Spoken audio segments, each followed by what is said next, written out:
Kaka, kwanza poleni sana. Ni tukio la kushtusha na taarifa zimetushtua sana.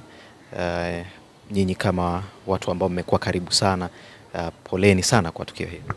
Asante. Kwa hakika ni pole ya wanahabari wote na wananchi kwa ujumla, kwa sababu Charles alikuwa zaidi ya mwanahabari. Alikuwa ni mtu wa watu, ni mtu aliyekuwa mchangamfu sana.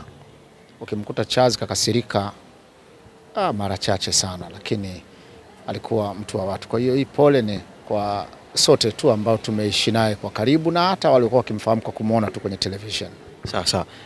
Umefanya kazi na mzee wetu Charles kwa muda mrefu. Taarifa hizi kwanza binafsi yako ulizipokea katika hali gani? Na labda ni mshtuko kiasi gani binafsi umekupata kufuatia taarifa? Kwa kawaida mtu wako wa karibu kipata taarifa kwamba amefariki utashtuka tu. Kwa hiyo ni mshtuko wa kupata habari ya msiba, lakini haikuwa habari nzuri kwa sababu ndio habari ya kwanza kuipata hivi leo mara tu baada ya kuamka, na ile nishtua ikanishangaza pia kwamba Charles anakufa vipi? Yani ni ile tu kibinadamu. Sina maana kwamba nashangaa kwamba mimi kama mtu mzima kama mimi nashangaa kwa nini mtu afe, lakini ile kibinadamu tu kama akili inakataa kukubali kwamba Charles ametangulia mbele za haki. Kwa hiyo ni jambo la masikitiko makubwa. Labda kumsemea nilivyomfahamu Charles, mpaka miaka miwili iliyopita Charles alikuwa bosi wangu akiwa mkuu wa UFM Radio, ambayo mimi nilikuwa meneja wake, lakini baada ya kuondoka Desemba 31 mwaka 2021 mimi nikapandishwa kuwa mkuu wa hiyo UFM Radio mpaka sasa. Wakati wote huo tukiwa tunaendesha UFM Radio, lakini pia tuna majukumu kwenye upande wa pili wa television Azam TV, tukiwa ni wasoma habari na ni viongozi, kwa maana ni wajumbe katika management ya kampuni. Lakini Charles nimefahamiana naye pia hapo Azam, tukiwa pamoja katika idara ya sports, Azam Sports, yeye akiwa mkurugenzi na mimi meneja wake. Na baada ya ufanisi mkubwa tuliofanya kwenye Azam Sports, CEO akaona aboreshe, aongeze nguvu kwenye radio, kwa hiyo akatuhamishia redioni mwaka 2019. Tumefanya kazi pamoja, lakini nimeanza kufahamiana naye pia nyuma kidogo.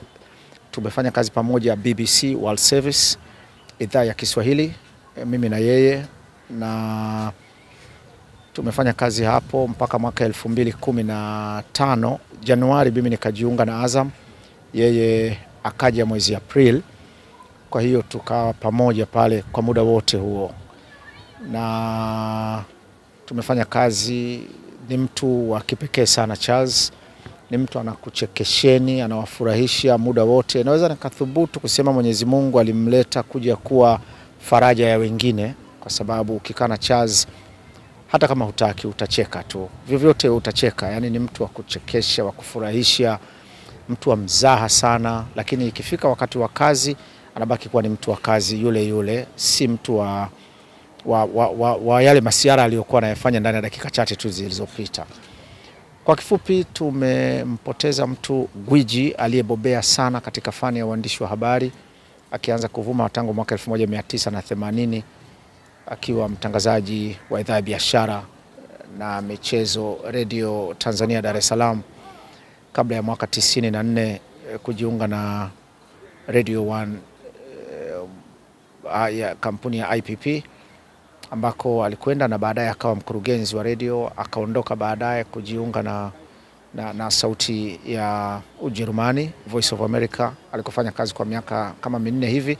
Baadaye akavutwa pale BBC, ambako walikuwa na project yao ya kutangaza mpira kwa idhaa ya Kiswahili wa ligi kuu ya Uingereza na michezo mingine ikiwemo kombe la dunia.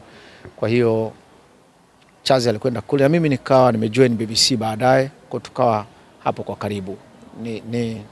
Ni mtu ambaye ana historia ndefu zaidi ya miaka 40 kwenye fani hii ya uandishi wa habari, alikoitumikia kwa umahiri mkubwa sana. Wengine ambao wameguswa sana na msiba huu ni ndugu zetu wa Tanzania wenye kushughulika na masuala ya lugha yetu ya taifa ya Kiswahili, kwa sababu Charles alikuwa mdau. Mimi pia ni mdau kwenye Kiswahili.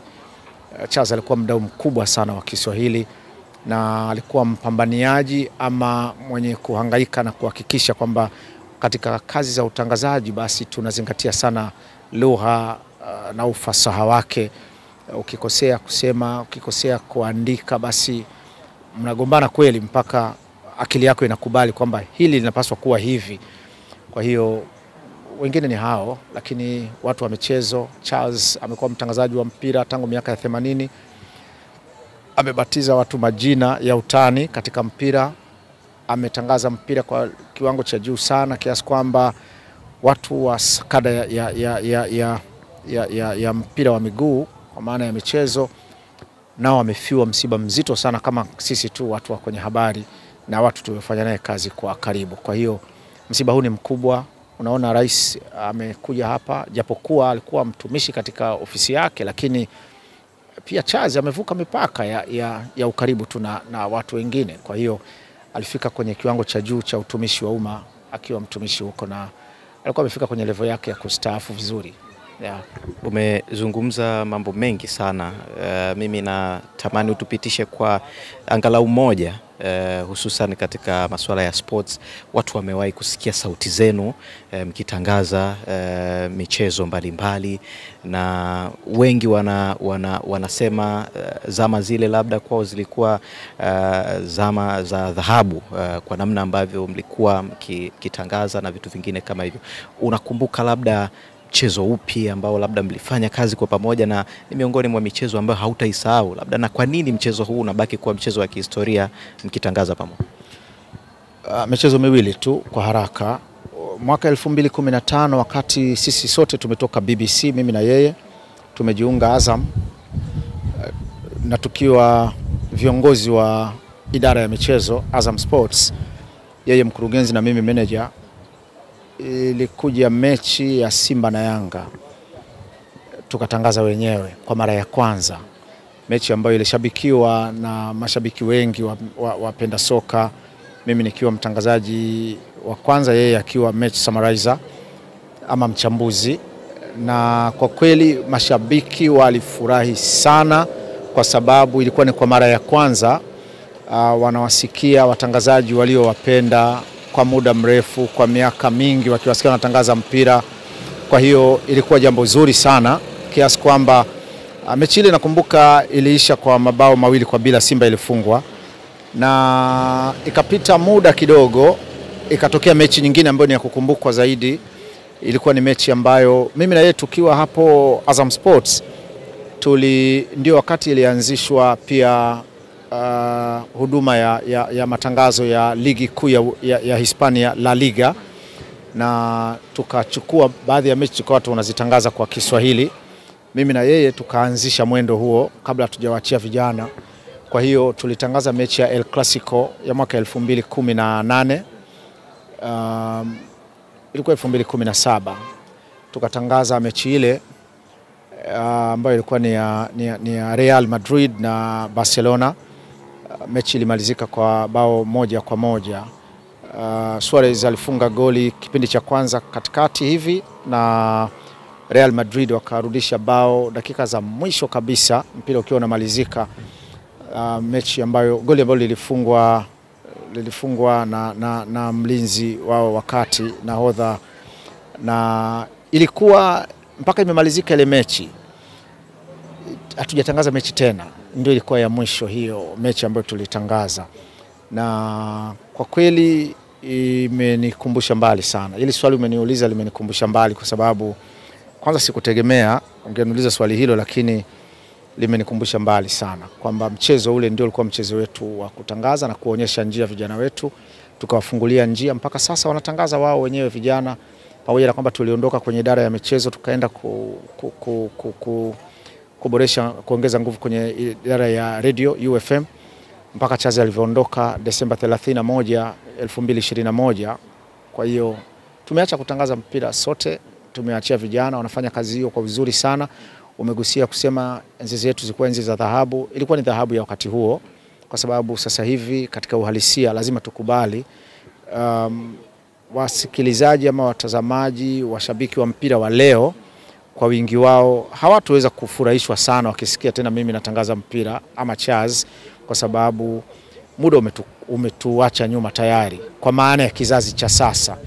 Huu ni ukweli ambao watu wengi wa siku nyingi hawapendi kuzungumza, kwamba huwezi kuwa bora wakati wote, haiwezekani. Kuna kizazi kingine kinakuja kwa wakati wake na chenyewe ndio kinakuwa bora wakati huo. Kwa hiyo msikilizaji wa sasa huwezi kumwambia amuone Barwan Muhuza ni bora sana kuliko Baraka Mpenja, kuliko Haribu Mzinga, Hashimu Ibwe na wengine. Wale ndio walio bora kwa kizazi chao kwa sasa. Kwa hiyo tulifanya vizuri kuwatengeneza hao wote niliowataja na wenzao wengine ambao sikuwataja hapa, lakini tunajivunia sana kama kampuni Azam Media, tunajivunia kwamba tuliachia hiyo fursa kwa vijana, na actually imekuwa utamaduni wa kawaida wa Azam Media kufanya hiyo succession plan, yani kurithisha, kuwa na utaratibu wa kurithisha majukumu kwa wengine. Kwa hiyo Chazel tuanzishia mwendo huo wa kusema sasa imetosha, na mimi nikafanya hivyo na wengine pia watafanya hivyo.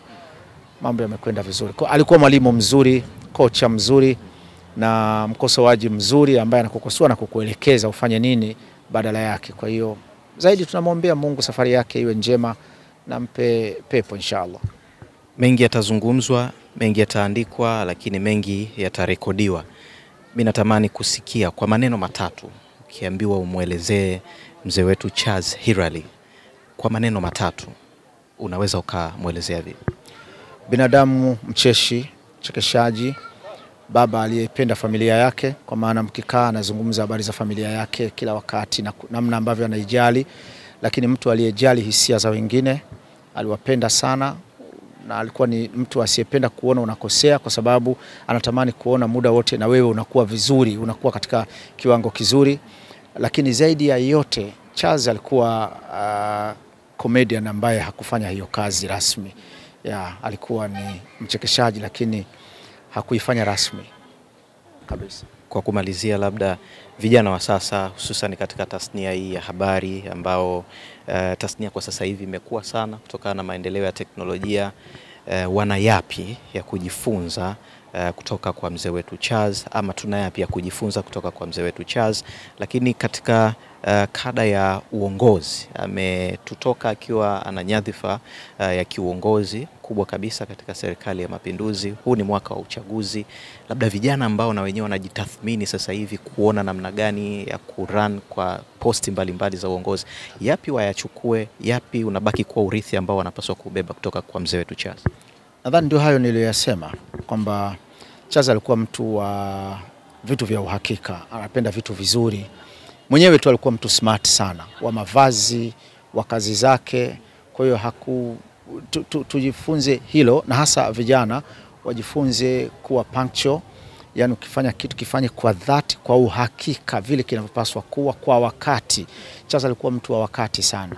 Yani kitu saa 2 kamili ni 2 kamili, saa 4 ni saa 4, na alipenda sana kujifunza. Kitu ambacho hajui anauliza wazi wazi tu kwamba hivi inakuwaje, bila kujali anamuuliza ni mtu anamzidi umri kwa kiwango gani, anauliza tu. Kwa hiyo vitu vya kujifunza kwenye kazi yetu, kwa sababu tukumbuke kazi hii ni ya utangazaji, ni kazi ya kuelimisha pia. Huwezi kujua kila kitu na hakuna namna utajua kila kitu, hata ukasome vitabu vyote na walimu wakubwa wote walimwengu wakufundishe, bado kuna vitu utahitaji kuendelea kujifunza mpaka siku ya mwisho. Kwa hiyo tujifunze sana. Unadhani kwa nini safu ya utangazaji ya mzee Charles, Ivona Kamuntu na Barwan Muhuza ni miongoni mwa safu ambazo zinatajwa kuwa bora zaidi kuwahi kushuhudiwa labda katika swala zima la utangazaji hususan wa habari? Mimi mwenyewe kwanza nilipenda ile kapo yao. Pale tulikuwa na kapo 3.